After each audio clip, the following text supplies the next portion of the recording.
তোদাইজি তোদাইজি মূলত একটি বৌদ্ধ মন্দির, যা জাপানের নারা শহরে অবস্থিত। তো শুরুতেই আমরা নাগোয়া থেকে বাসে করে তোদাইজির উদ্দেশ্যে রওনা হলাম। দিনটি কিছুটা মেঘলা হওয়ার কারণে যাত্রাপথে পাহাড় এবং মেঘের সুন্দর একটি দৃশ্যের সাক্ষী হয়ে গেলাম। ট্যুরের জন্য অনেক সকালে বের হওয়ার কারণে যাত্রাপথে কিছুটা বিশ্রাম এবং খাবার দাবার সেরে আমরা আবার যাত্রার উদ্দেশ্যে রওনা দিলাম। খাবারগুলো ছিল মূলত জাপানিজ খাবার, যার কারণে বাংলাদেশি অনেকের খাওয়ার সমস্যা হলেও জাপানি রেস্টুরেন্টে জাপানিজ খাবার ছাড়া অন্য কোনো খাবার পাওয়ার উপায় ছিল না। এর জন্য বাধ্য হয়ে সবাইকে এটাই খেতে হয়েছে। খাবার দাবার শেষে আবার নারার উদ্দেশ্যে যাত্রা শুরু। বিরতি শেষে আবার বাসে করে 1 ঘন্টা 40 মিনিট যাত্রা করার পর আমরা নারাতে গিয়ে পৌঁছলাম। বাস থেকে নামার পর বন্ধু এবং টিচার্সদের সাথে মিনিট 10 হাঁটার পর আমরা নারা পার্কে গিয়ে পৌঁছলাম। পার্কে গিয়েই হরিণের দেখা। বলা বাহুল্য যে নারা পার্কে প্রায় 1200-এরও বেশি হরিণ এরকম মুক্তভাবে মানুষের মাঝে ঘুরে বেড়ায়, কারো কোনো ক্ষতি না করে।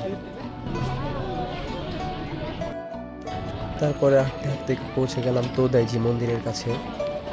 এটি হচ্ছে মন্দিরের প্রধান গেট, যা জাপানের মন্দির সমূহের অন্যতম বড় গেটগুলোর মধ্যে একটি। মন্দিরের প্রধান গেটের 2 পাশে 2টি মূর্তি রয়েছে, যার একটি ভালো মানুষকে পুরস্কার করা এবং অপরটি অসৎকে শাস্তি দেওয়াকে বোঝায়।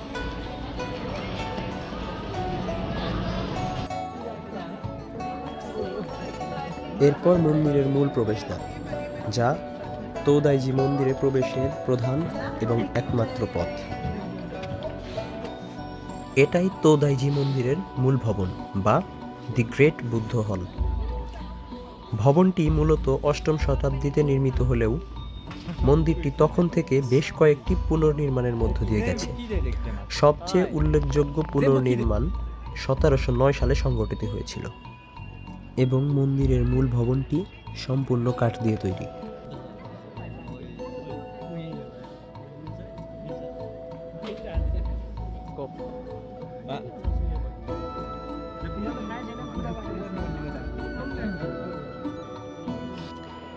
গ্রেট বুদ্ধ হল এর ভেতরে বিশ্বব্যাপী গৌতম বুদ্ধের বড় মূর্তিগুলোর মধ্যে একটি অবস্থিত এবং গৌতম বুদ্ধের মাথার কোঁকড়ানো চুল জ্ঞান অর্জনের পর বিশ্বের উদ্বেগ থেকে তার মুক্তির প্রতিনিধিত্ব করে। গৌতম বুদ্ধের মূর্তির ডানে এবং বামে 2 পাশে আরও 2টি উপাসনারত মূর্তি রয়েছে, যা ঈশ্বরের হুকুম পালনকৃত অবস্থাকে বোঝায়। この人何やってるんですか？たくさん写真撮った。如意輪観音、観音様。ああ、神様の。すごい綺麗に撮れるねこれ。はい。写真綺麗に撮れますね。おお。গৌতম বুদ্ধের মূর্তির পেছনের স্তম্ভ এবং ডানে বামে উপাসনারত মূর্তিগুলোর সোনালী রঙের অংশগুলো স্বর্ণখচিত কিংবা স্বর্ণ দিয়ে তৈরি।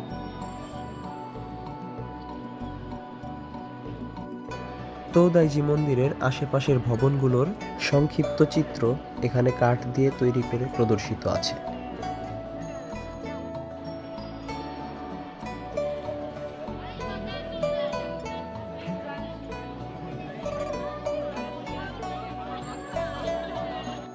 মন্দিরের লোকজন মনে করেন এই ছিদ্রের ভেতর দিয়ে ঢুকে কেউ যদি বের হতে পারে তাহলে ভবিষ্যতে তার জন্য ভালো কিছু অপেক্ষা করছে।